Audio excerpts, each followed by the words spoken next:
hayang jembar teh kumaha urang ngasupkeun panyakit ka jero imah urang nu ngaluarkeun panyakit ke urang.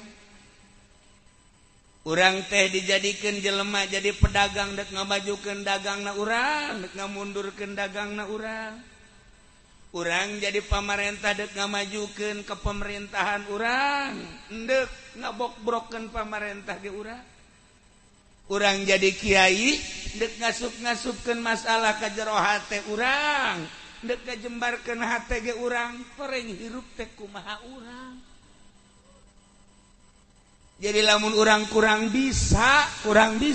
Nah, ieu hirup bakal kajungjung kadorong terus ku kahayang-kahayang nafsu. Allahumma shalli ala sayyidina Muhammad wa ala ali sayyidina Muhammad. Jamaah kaum muslimin wal muslimat rahimakumullah.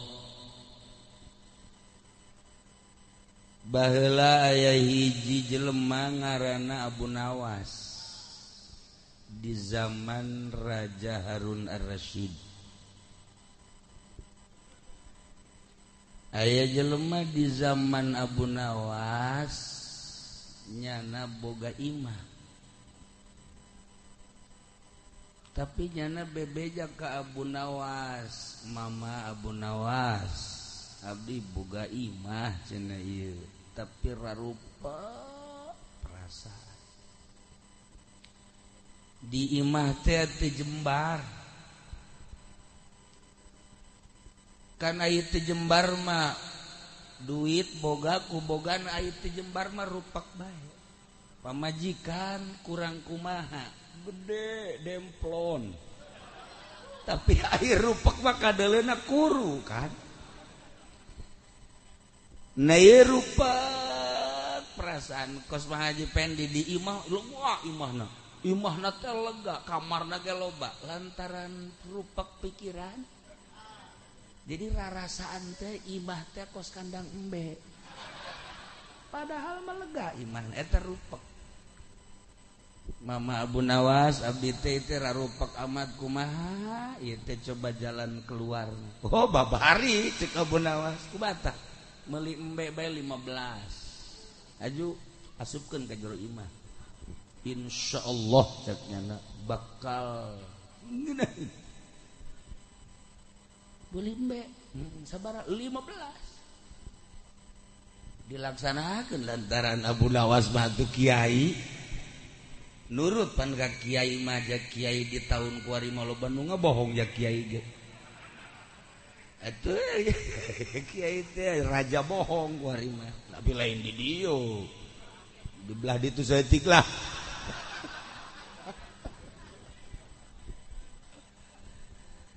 akhirnya nurut ka kiai Abu Nawas meuli embe nyana 15 cangcangan ku nyana di jero imah watu ngising di dinya kiih di dinya embe geus menang saeuting kaduana oh cak nyana pohar amat deh tambah rupak tambah embe 15 atuh bebeja deui ka Kiai Abu Nawas kiai kumaha imah aduh masyaallah tata dimna cenah cek nyana rada ngeunaheun be can aya embe mah barang aya embe mah kuari rarupekna tambah gampang meuli bebek aju teu di jero kamar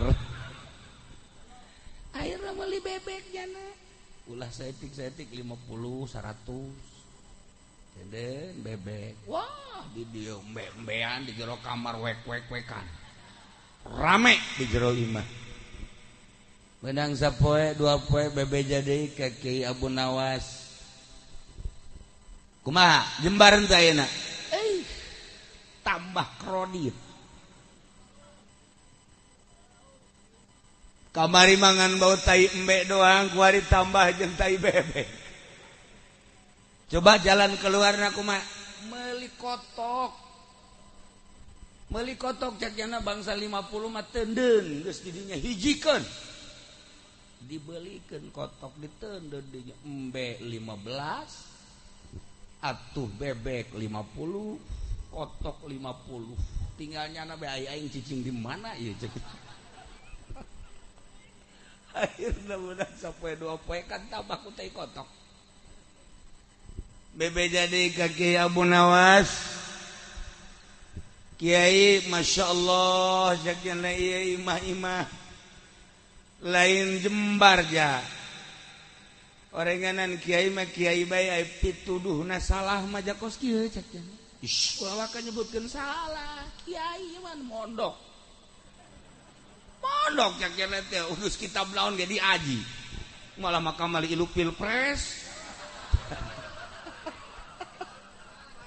aduh ini Kiai blow on ya saya aduh biasa ngaji sapinah endahan hidup-hidupan goblok Ki Supendi boloon sia kuluhum sia atuh kunaon lain ngaji endahan jadi jurkam gitulah di akhir zaman mah Kiai bebeja deui nyana Kiai Abu Nawas kumaha coba jalan keluarna mulai ti kuari picenan kaluarkeun ta embe coba ge jual deui jual embe beres dijual laporan deui kumaha alhamdulillah rada lega cenah kamari mu bau loba embe cenah ieu mah lega nah kuari jual deui ta bebek jual deui bebek bersihan dibersihan kumaha tah cek Abu Nawas atuh kuari mah alhamdulillah cenah jembar kotok aya keneh bawa ka dieu pujitan Kiai tololnya akhirnya kotoknya dikaluar-luarkeun bersihan cenah pel kumaha tah kuari beung alhamdulillah cenah lega ayeuna mah di imah nikmat di imah bebek eueuh kotok eueuh embe eueuh lega ayeuna tuh nu mantap ge kudu nurut ka Kiai nya kieu be kieu keneh jajak ja asli lagi ieu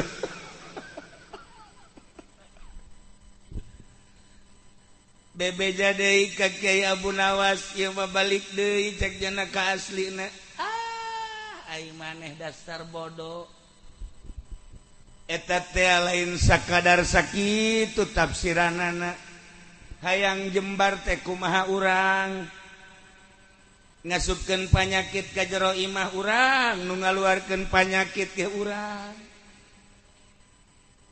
teh dijadikeun jelema jadi pedagang dek ngamajukeun dagangna urang dek ngamundurkeun dagangna urang jadi pamarentah dek ngamajukeun ke pemerintahan urang endek ngabok-brokkeun pamarentah ge urang jadi kiai dek ngasup-ngasupkeun masalah ka jero hate urang dek ngajembarkeun hate ge urang koreng hirup teh kumaha urang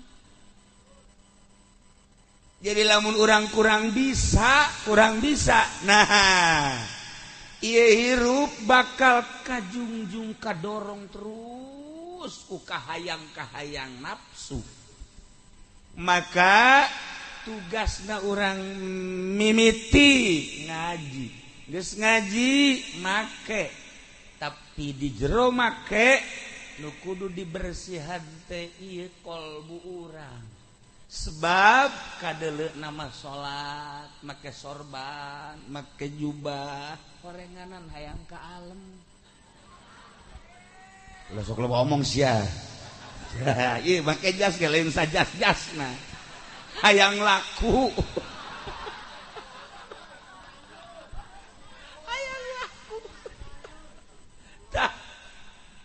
kadeuleuhna masih gazikiran horenganan aya maksud-maksud nu lain katingali nama maca Quran horenganan aya muatan-muatan anu lain katingali nama nyeun pondok pasantren horeng di jero nama hendek neangan proposal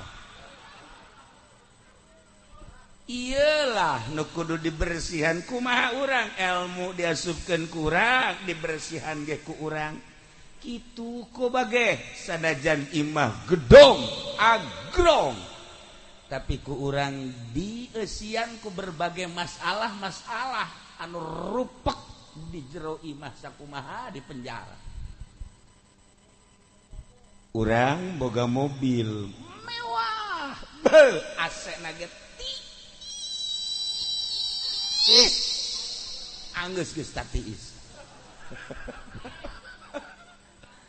tapi ternyata ditumpahkan ku Haji Pendi mahareudang hiji hutang ambalaya bebeja ka kula ge nikmat cenah kiai hirup kunaon emang hutang nu laletik geus dibayar tinggal nu gede atuh ngaranna teh anggeus tah nomor kedua pamajikan geus eueuh nikah hayang ka sababaraha awewe can ditarima keneh bae dagang ambruk bae ieu mobil sakitu mewahna asena tiis ge hareudang coba urang Jambe anu hirupna susah tetapi teu boga masalah naik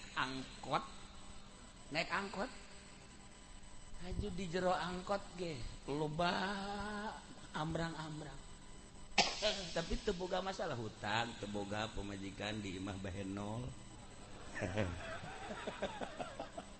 baik jakna ya masyaallah ya angkot tiis amat padahal mah hareuda AC eueun teu tiis jakna ya angkot nah iyalah jadi permasalahan tiis jeung hareudang tergantung kalbu urang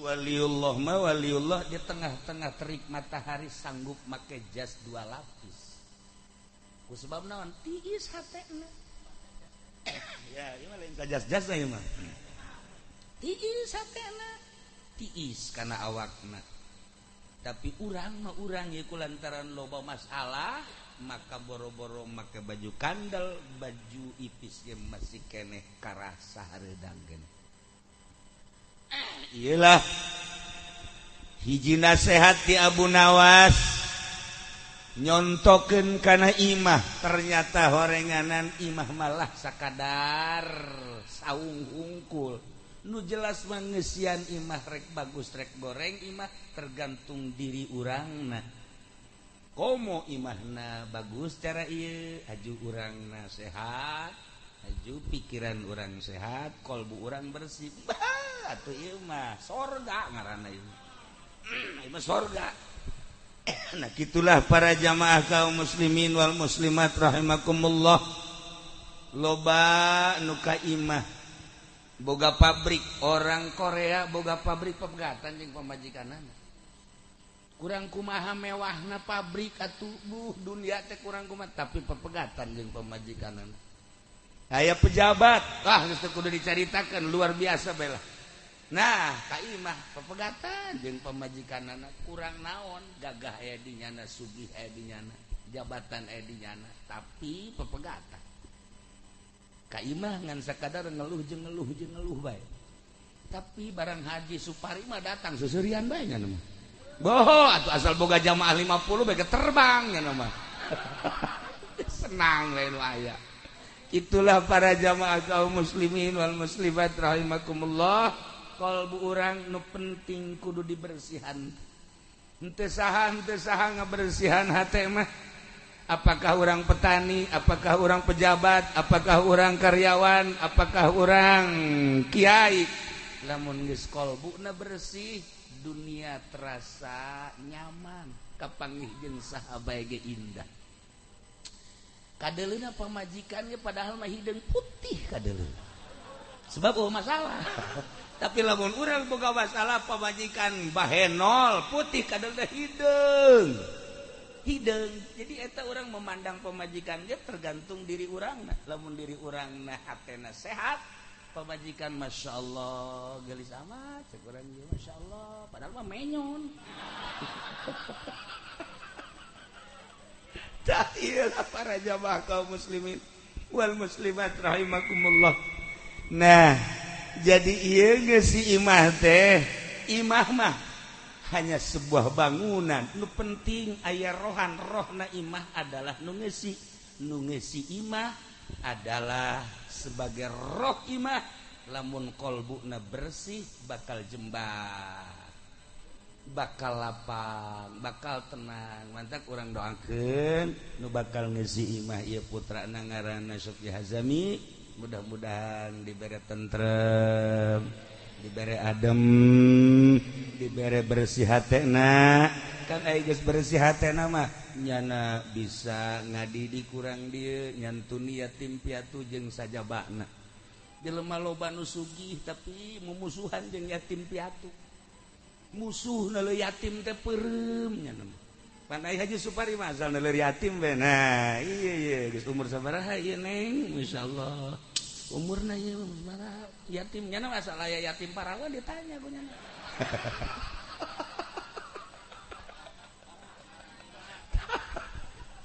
Para jamaah kaum muslimin wal muslimat rahimakumullah, nah eta adalah sosok Abu Nawas anu selalu isyarah jeung isyarah.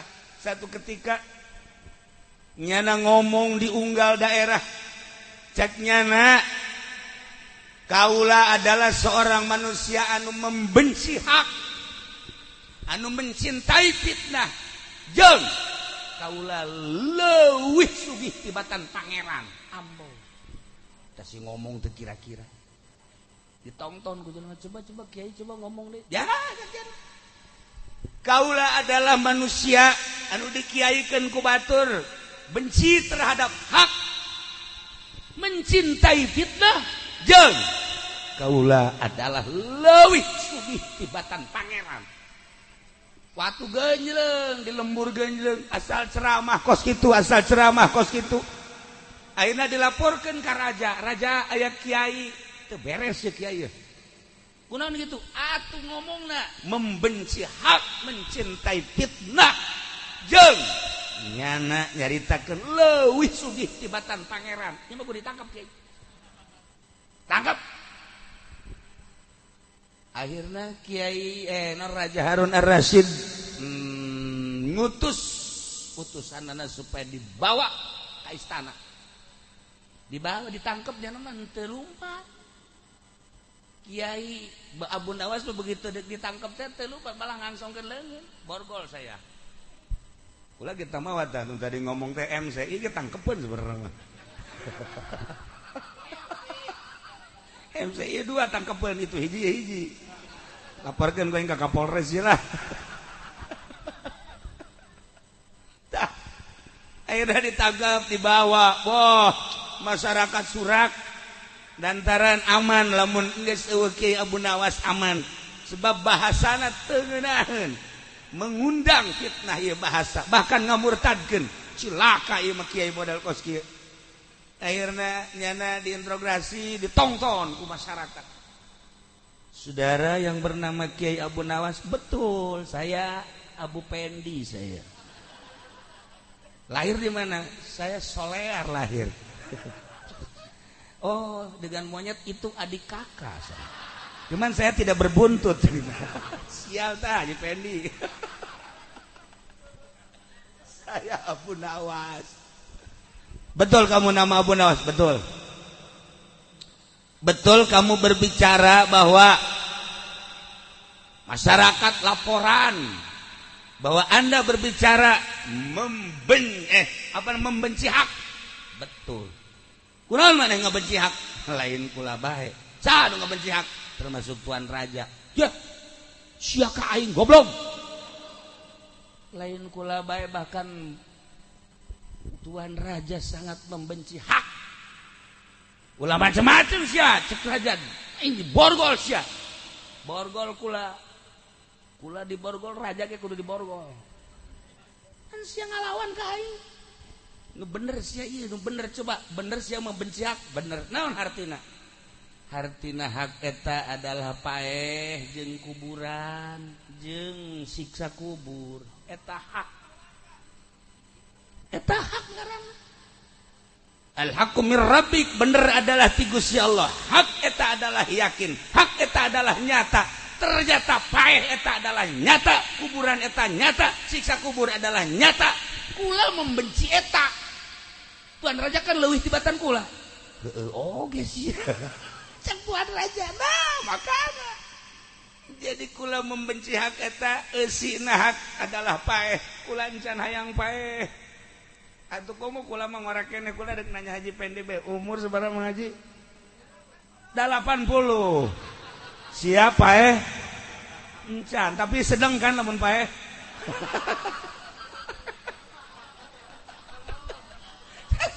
didoakeun ku urang dia lain dikawinkeun wah beres urang dia tah nah iya jadi hak eta adalah paeh urang geus nyaho nu sugih paeh anu susah mah koit bupati ge maot RT mah modar kabeh pararae atuh ai di Bandung mah lain di Bandung mah bahasa teh lamun ka kiai mah pupus ngeunaheun kan ai ka Haji Pondi mah koit lamun ka pamarentah modar beda-beda tah bahasa teh nah ieu mah geus pararae kurang geus disaksikeun urang geus jaksian anu mararaot nu sugih maot nu susah maot pamarentah paeh rakyat paeh sarua bae kiai ge maot sarua bae nu kolot paeh budak paeh kadang di jero keneh berarti hak tapi tetep bae urang seakan-akan henteu percaya bahwa urang bakal paeh kok bisa kos kitu nyatana kolot ge boga HP-na 2 biasa sempet WA-an segala misqala dzarratin syarra yara misqalan ieu kan tanda bahwa nyana teh teu percaya bahwa dirina bakal paeh dia anu percaya jeung yakin dirina bakal paeh mah dia moal wani kolotna kudu WA-an jeung jahena naonan nah ieu tanda jelema blon teu percaya kana bakal paeh boro-boro naon diri urang di masjid mah di masjid salat hampir teu betah wiridan teu betah salat sunah teu betah komo zikiran maca sholawat mah teu betah tapi di hareupeun televisi mah berjam-jam betah jasa nah iyalah tertanda urang teh hampir teu percaya membenci hak kitu keneh urang geus maot urang sering nganterkeun mayit ka kuburan ya Allah ya Rabb imah nu sakieu agrengna imah nu sakieu gedena isuk pageto bakal ditinggalkeun kan ku urang kurang hanya semeter leuwih saeutik kumaha jangkung pendekna bae di Haji Pendi ge geus ngajengkalan sorangan ngono mah ka sabaraha mah jengkalan nah iya eta imah urang nu aslina mah kan eta tetapi hampir orang siga nu teu percaya bahwa orang teu bakal kitu di antara kadeuleu teu percayana di lembur kos kieu ge di lembur kos kieu ye lembur imah leuweung nu mabok ambalaya baheula mah urang mun nyarita nu mabok teh di Grogol baheula teh urang mun nyaritakeun anu mabok nu zinah teh di Cililitan mun di Bandung mah tuh di kebun kelapa Cicaheum kuari mah di Jambe di handapeun tanggal Jambe malah eta nu mabok nu zinah nu judi di mana bae Masya Allah karim ingat kula maka Gus Dur bae ketika era globalisasi HP rasanya belum siap Indonesia untuk diglobalisasikan sebab naon sebab kan siga anu kaluar ti gedogan Jepang mah siap Cina mah siap sebab geus terdidik begitu di Indonesia asup HP era globalisasi bener bae nu tadina budak laletik ba'da magrib ngaraji kuari geus kararieu bae kararieu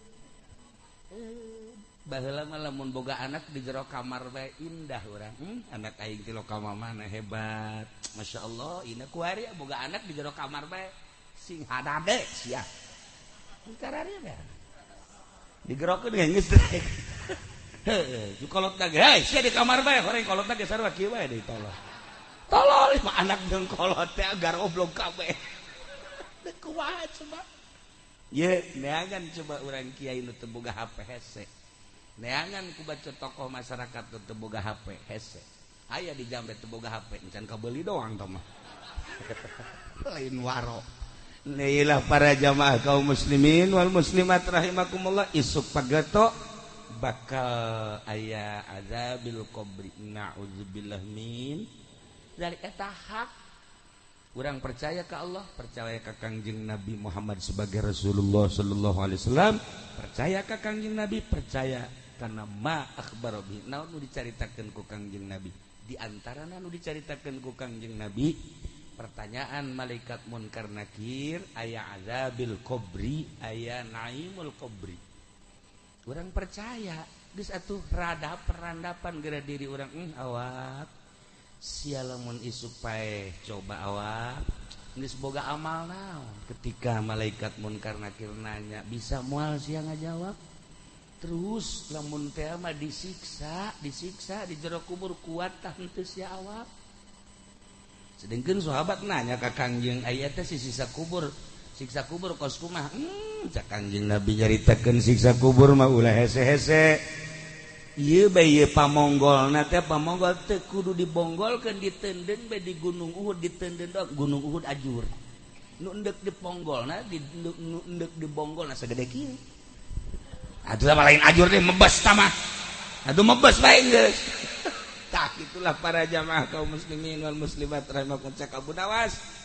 Jadi kula membenci hak Tuan Raja leuwih. Oh ai kitu mah heuh kula ge ngaku makan. Nomor kedua, maneh cenah ngomong bahwa maneh teh adalah mencintai fitnah. Bener tante, bener. Kunaon fitnah maka dicintai, fitnah mah kudu ge jauhan.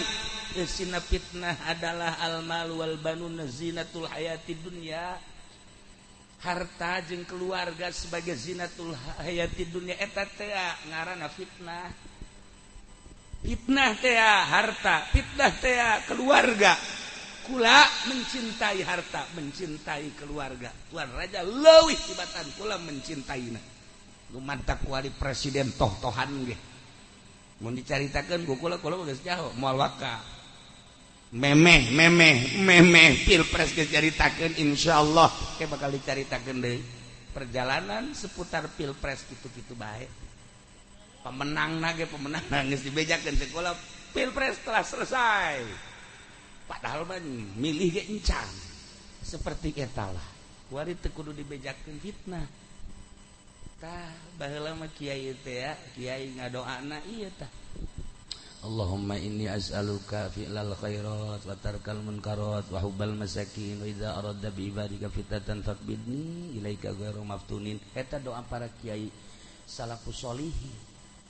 Allahumma inni as'aluka ya Allah abdi nyuhunkeun ka Gusti fi'lal khairat pagawean nu baragus wa tarkal munkarat ninggalkeun bangsa kamunkaran wa hubbal masakin jeung cinta ka para miskin-miskin.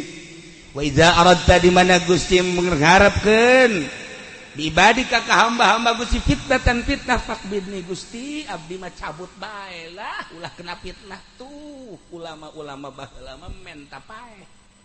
Ketika aya fitnah kuari diaradu santri jeung santri, kiai jeung kiai, ustad jeung ustad, eta teh sumber fitnah lamun kiaina bae geus ngadot kumaha masyarakat. Geus puguh tokoh-tokoh nu dilaluhur mah emangnya nama parantina jaya kitaban. Polisi jeung polisi, polisi jeung TNI, TNI jeung TNI. Nya mah biasa caleg jeung caleg, ribut atuh biasa tah mah.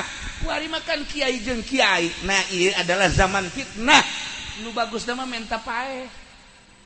Faqbidni ilaika ghairu maftunin ya Allah abdi mah cabut bae ulah bikin kadi fitnah. Kiai na ge kiai kuari henteu lo gadoa eta. Usim fitnah teh malah manehanana malah.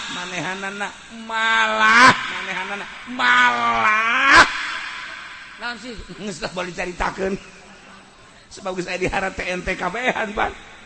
Nah lamun kiai baheula diundang ku pamarentah teh gering baheula mah masyaallah guru-guru urang lamun diundang ku pamarentah gering kuari mah keur gering diundang ku bupati cager tah ieu kepalana ieu blon ieu cager.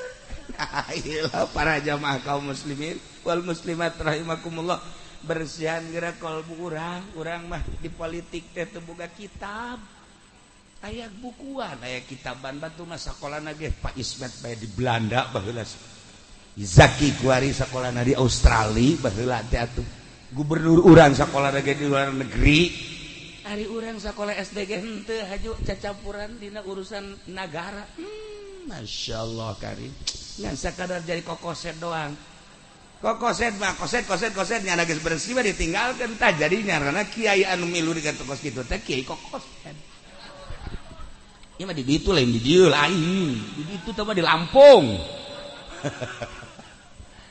aya kesempatan keneh kamari urang terlena kabawa ku nafsu lain berarti urang salah tetapi urang keur kajurung ku nafsu tobatan bersihan Gusti mohon ka Gusti ya Allah ya Rabb abdi teh ngarasa salah orang lain dunia abdi Gusti hampura Gusti sebab naon di Garut di Bandung geus loba ieu nu laporan ka kula ditinggalkeun ku santri na akibat ilu kamari kukula mau diceritakan kiai da saha kiai da atuh jatuh nyaho jasa da beja duh kata dia boga santri 70 kuari tinggal 7 berarti berapa persen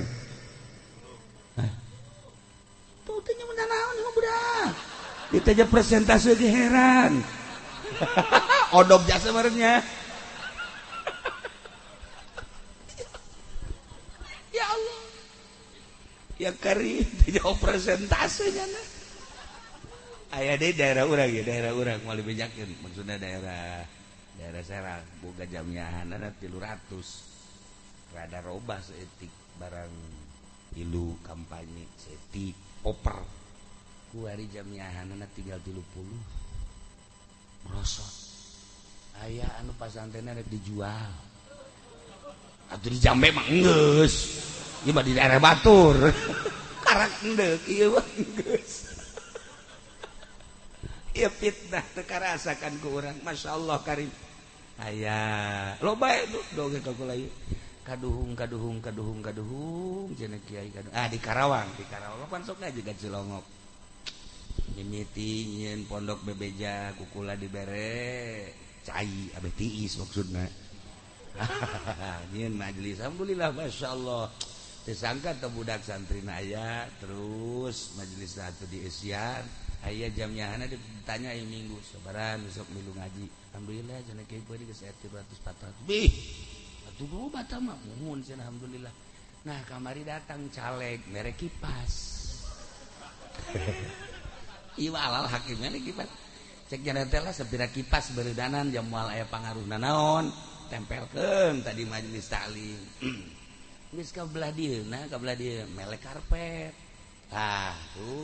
terus ka belah dieuna aya pondok encan aya jandelaan eta dibereskeun ta ku caleg jandelana teh bebeja ka kula ulah sia masyaallah kajeun teuing ulah aya di ulah jandela kajeun teuing teu make jandela heulanan ih cenah geus kieu atos tungguan sia tungguan bener bae kamari dongeng di jalan-jalan acan bari manteu salat nyono nyiuman ku nanaonan sia nanaonan aduh cenah kieu santri barali kabeh haju jamiahan teu daek kulik wah kula mah inget ka abah bae beuleum ta jandelana beuleum jandelana karpetna beuleum ih sia mah tolol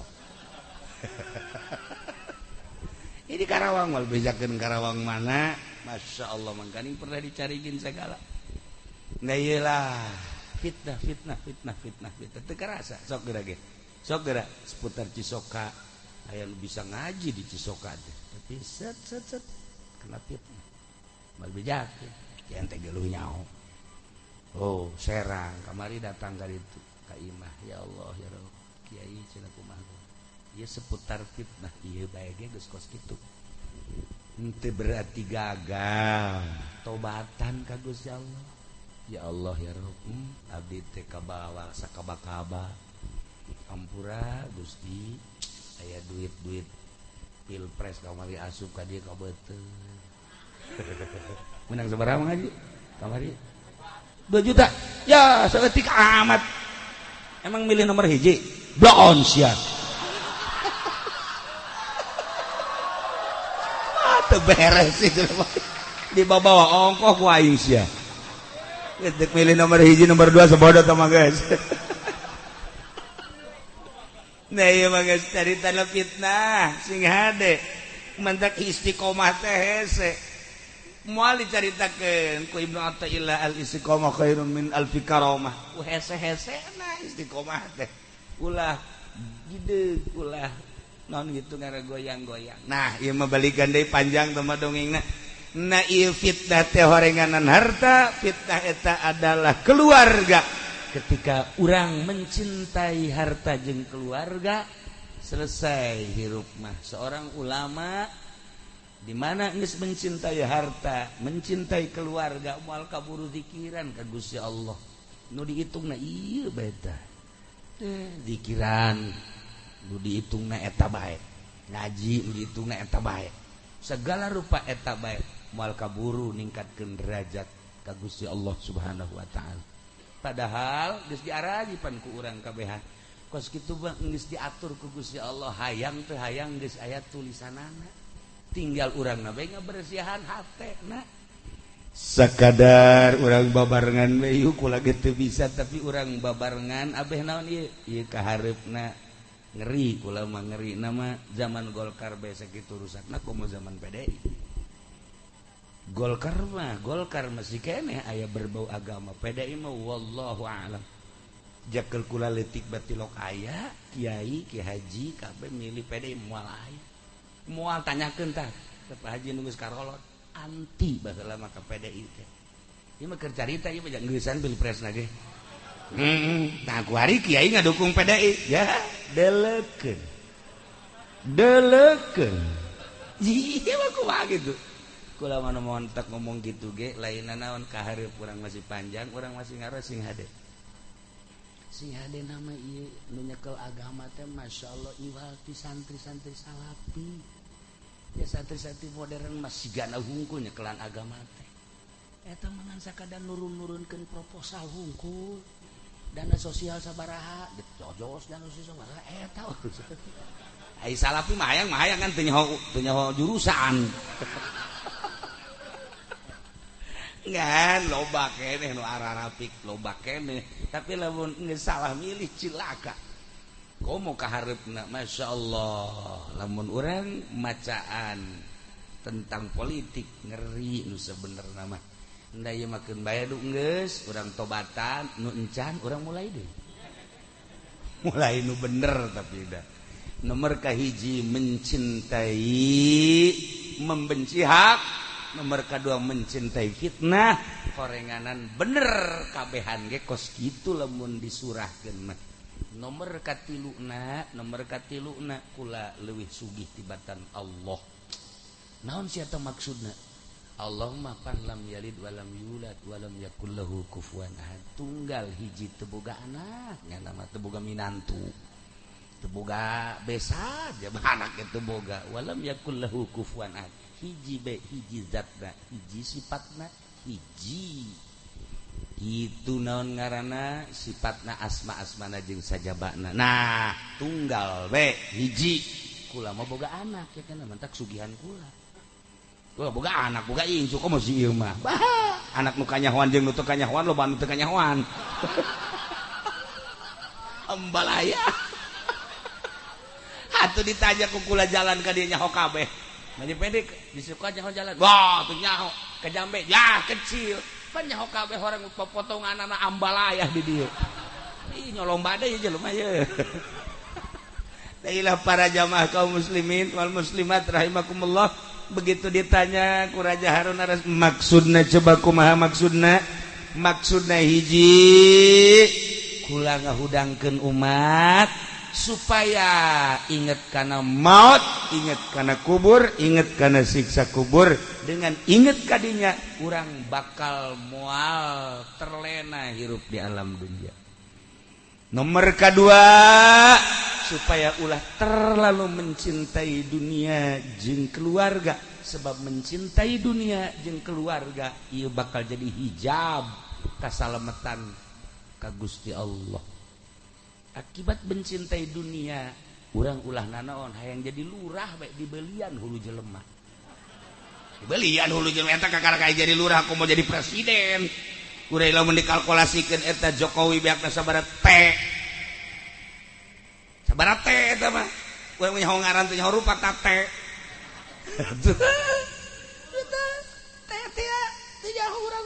Miliar tiga iba 100 juta kita pernah boga dan pernahnya ngegeter pun boga 100 juta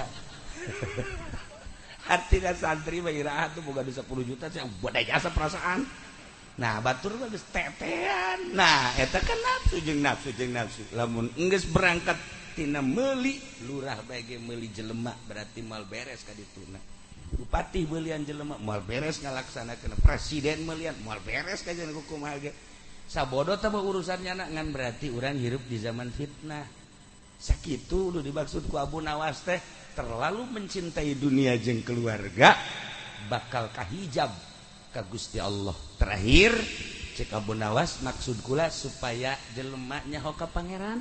Pangeran teh anu maha tunggal dina zatna, tunggal dina sifatna, tunggal dina af'alna. Tah lamun kukulat tadi kitu kan masyarakat bakal moal hudang komo kuari di negeri Indonesia. Masya Allah karim. Kristen geus ambalaya, Protestan ambalaya, Katolik ambalaya. Geus nulusup kuari ka perumahan-perumahan, di perumahan ngayakeun kegiatan-kegiatan. Anu ngaran budak mah, anu ngaran Hindu mah kabelah dia geus ambalaya. Kuari mah urang masih kene loba kiai-kiai isuk pageto. Allah kiai nu ikhlas dicara buta tinggal aya kiai-kiai anu kos kararitu nasib anak urang jeung incu urang deuk sanu ngadidik jan nyaho ka Allah teh dididik ku kiai nu ikhlas nu dididik ka Allah nu teu ku kiai ikhlas mah kitu bae kajeun ku kumaha ge moal bisaeun Mekah hancur so teh lamun Mekah hancur teh kuari hancur-hancuran eueuh nu ikhlas. Di Suriah hancur-hancuran eueuh nu ikhlas.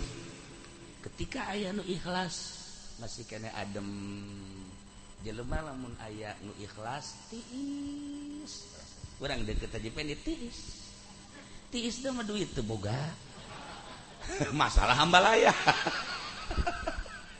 Kitulah para jamaah kaum muslimin wal muslimat rahimakumullah sebagai gambaran jang hirup urang. Melalui isyarah-isyarah Abu Nawas kula pernah ke Baghdad kebeneran tas perang nanyakeun makom Abu Nawas horenganan ditukangeun hotel cak urang dinya eta ngan acak-acakan keneh itu non berserakan teu bisa bari mah geus dibangun deui kamari ieu keur kurap ka Baghdad teu bisa dilalui lantaran acak-acakan dituduhkeun tukangan hotel kula belari itu sekitar 200 meter akhirnya yaitu hadiah di dia di hotel.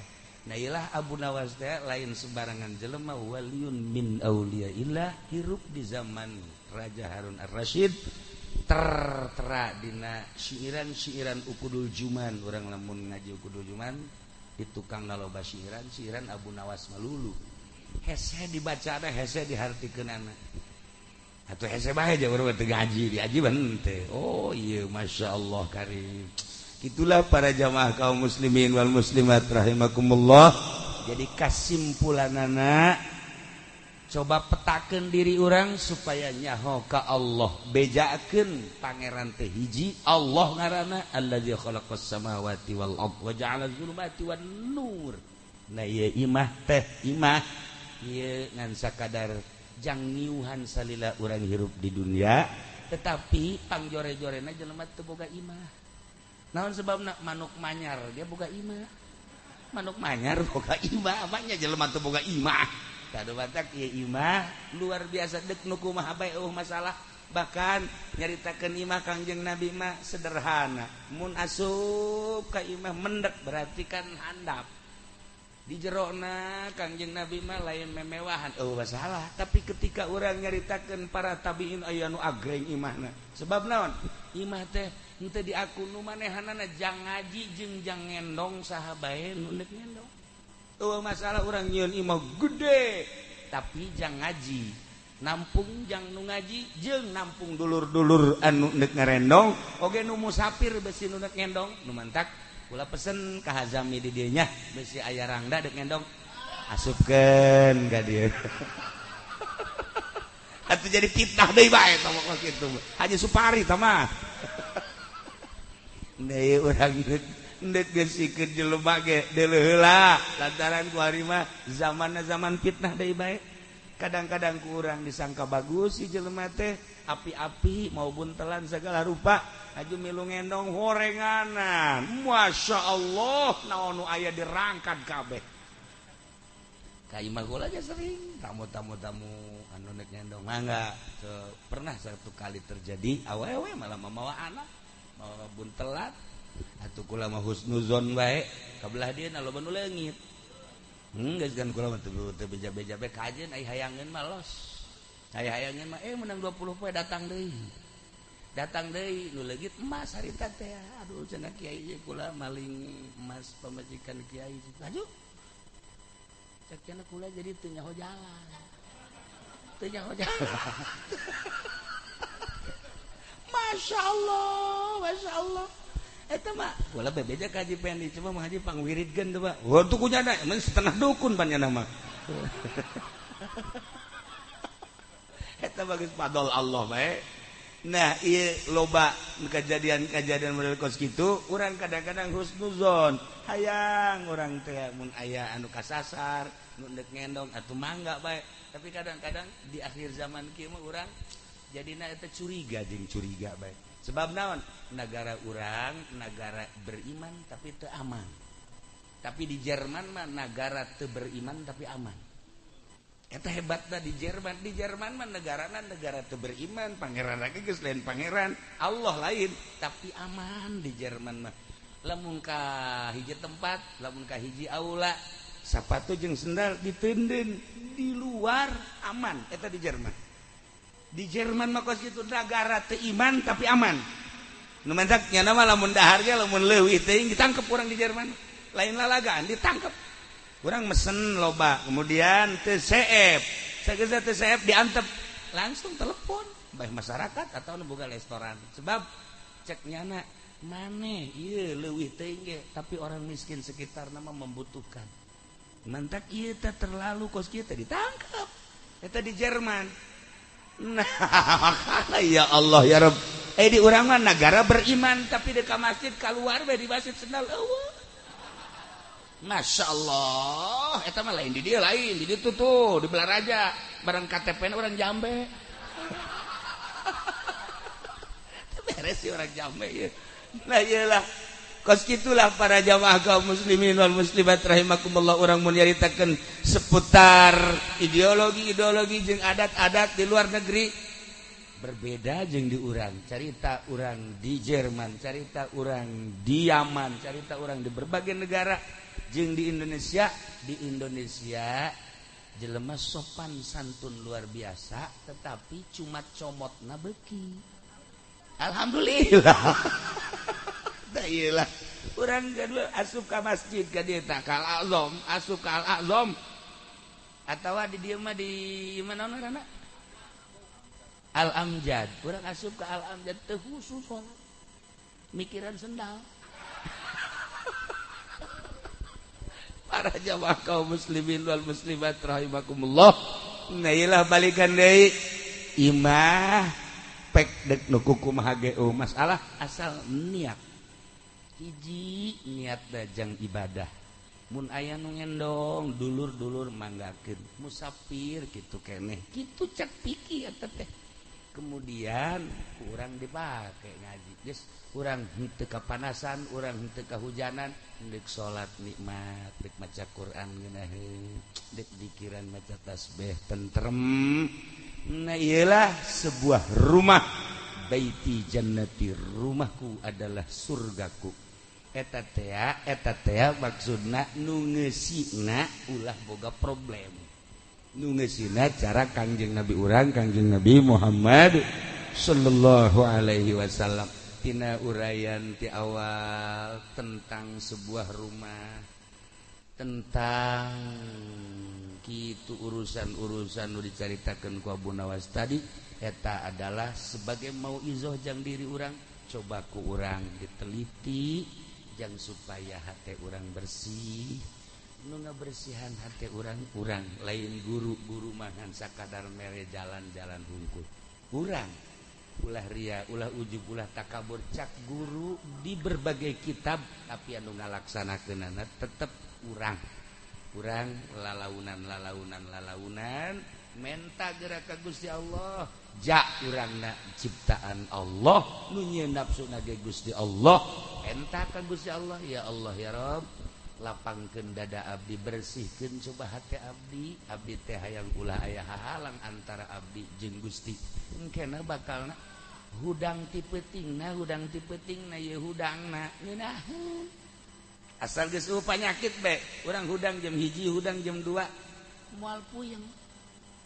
Nah ieu urang kan ku harita deuk puasa ya deuk puasa nah ieu puasa teh kan tapa aslina puasa mah kan tapa teu dahar teu nginum teu jima ti beurang ai Ibnu Arabi mah kabeh diajak puasa mata diajak puasa ceuli diajak puasa irung diajak puasa sungut diajak puasa leungeun diajak puasa suku diajak puasa lamun teu dahar teu nginum teu jima mata ge dipuasakeun ulah deula-deuleuh kanu diharamkeun ceuli puasakeun ulah didengekeun kanu diharamkeun irung puasakeun ulah cuam cium samarangan ieu mah pan bau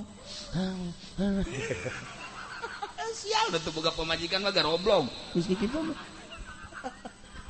nah eta si eta nah ieu puasakeun dirajanya badak cek Gusti Allah ieu mah bahasa Gusti Allah ka hambana ya hamba kaula awas ieu bulan Ramadan adalah bulan suci artina bulan suci teh sucikeun diri maneh just coba di samping puasa ti beurang pentingna wayahna selain daripada taraweh cak Gusti Allah wayahna coba salat udang ti peuting 13 rakaat witir maksudna hamba ngomong Gusti teu kaburu salat 13 rakaat mah capek tadi keur beurang loba kegiatan atuh ulah 13 cek Allah teh 9 we atuh 9 ge Gusti teu kuat puyeng 5 atuh 5 bebe jadi 5 ge teu kuat Gusti 3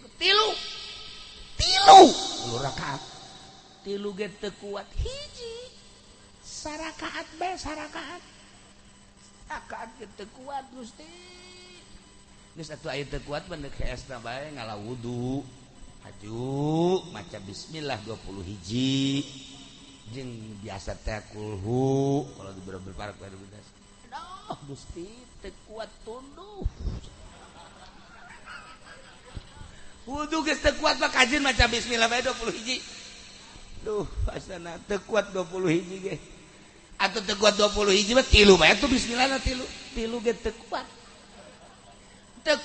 mah hiji bae atuh bismillah hiji guys asal neuk sare bismillah hiji bismillahirrahmanirrahim hiji ge teu kuat masyaallah urang jambe mah hiji ge teu kuat Gusti geus atuh cak Gusti Allah sia hamba aya teu kuat hiji acan geus bae asal deuk hees kadadan ku wudu maca bismillah hiji bae Allah geus sakitu bae guys aya sakitu mah rada deres bae Gusti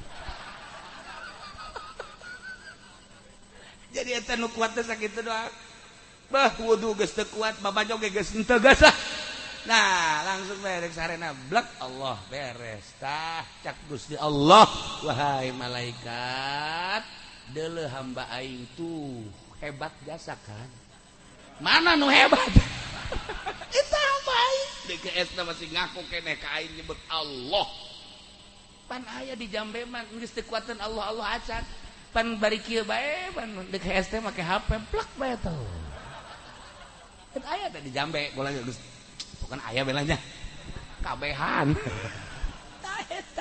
Allah beres guys nah cek Gusti Allah mun hayang nyaho eta hamba aing ngaku ka aing sebagai pangeran ku aing dihampura kabeh Gusti cek malaikat atuh maca Allah doang mah hebat-hebatan aing deuk nembongkeun diri aing teh dibaca dina Al-Qur'anul Karim ayatna innahu halimun ghafur sanyana Allah teh maha aris tur maha ngahampura maha halim jeung maha ghafur anu loba ibadah nama anu bagus ibadah nama atuh geus teu kudu hese beleke jelema anu istimewa mah ibadahna tetep geus teu kudu kumaha ieu mah teh jelema anu dititah salat teu kuat titah baca bismillah teu kuat asal maca Allah bae hiji aing dek nembongkeun halim aing jeung ghafur aing gas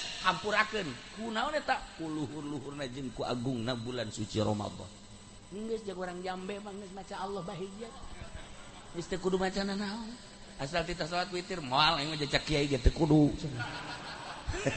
lain teu kudu agungna bulan Ramadan eta keistimewaan kesucian bulan Ramadan sehingga asal ngaku baik ka pangeran kadanan atur urang cara para wali Allah mah deuk sarete mandi wudu sila tafakur heula Gusti loba jelema anu sarete hudang sare haju lain hudang gitu lain hudang terus mau loba Gusti anu terus mau terus sarete mun abdi haju ayeuna sare terus maot ya Allah nyangakeun sadaya-daya mangga tama urusan Gusti daya Gusti mayuhi wa yumit ngan hampura sakabeh dosa abdi mata abdi salillahirum tadi benta abdi ceuli abdi irungan hampura Gusti karak maca bismillah beres kulhu balak binas usapkeun ka awak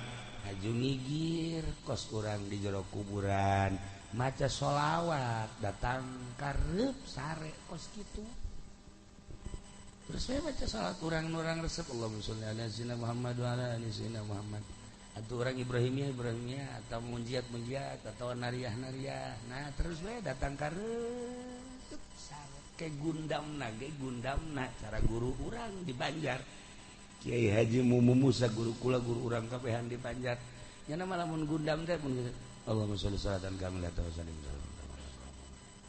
kana nabi Muhammad eta gundam ke Malik teh tadi Allahumma sholli salatan kamilah wa sallim berarti kan ngabiasakeun coba sih ya atuh nya nama ge tiung koneng Malik teh kali mumun gundam kos gitu. Lailah para jamaah kaum muslimin wal muslimat rahimakumullah lamun abuya cidahu mah gundam teh ayat Quran ngana mah dibaca teh gundamna teh sare teh ke wa bali ala abudul ladzi fatarani wa ilaihi turja'un attakhidhu min dunihi alihatan tuh batur mah gundam teh kos gitu kula boga babaturan di Bandung talar ukudul juman tabrakan tatabrak plek akhirna naon pingsan bawalah ke rumah sakit kula nempok ka ditu ka rumah sakit jababaturan teu meunang saurang di ICU kula kadinya terus kadinya kitu ke cekel tanya gundamna baca bet ukudul juman dibaca bae terus saya mamanya qadim mukarram dadziratul mukarram ya ieu mau kudu juman sakulah teh masyaallah kan tah urang gambaran maot eta sarua ketika urang geus sakaratul maut nu kabayang teh naon nu diajar hate bayangkeun coba tah pinsan teh kos kitu tah gundam teh kos kitu guru urang di Banjar mah sholawat teh abuya mah Quran deui batur kula mah ujuman tah keur carita nah ieu urang kuari lamun dicabut nyawa naon nu bakal kabaca ku urang aya balak genep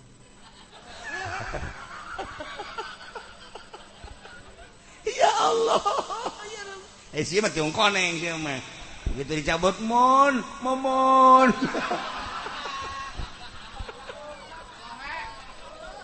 ya kari nah ieu mah jang bahan itibar urang sing hade sebab maot teh nyaho isuk kebageto urang doakeun sakali deui ieu imah mudah-mudahan dibere teger jeung kuat mudah-mudahan diberi tegar jeung kuat tur diberi jembar hate ku Gusti Allah Subhanahu wa taala bere mangpaati imah bisa ngamangpaatkeun pangartina jeung hartana sehingga karasa ku masyarakat amin ya robbal ulah nyebutkeun sugih ka hiji jelema lamun hartana can pernah datang ka diri urang ulah nyebutkeun pinter ka hiji jelema mun elmuna can pernah datang ka urang ulah wakan nyebutkeun budayawan si eta lamun pemikiranna can dirandapan ku urang kitulah cek Kangjeng Nabi nyebutkeun ulah ngaku kana kasugihan mun sugih can karasa ku urang jeung sajabana kitulah sebagai qaedah mentak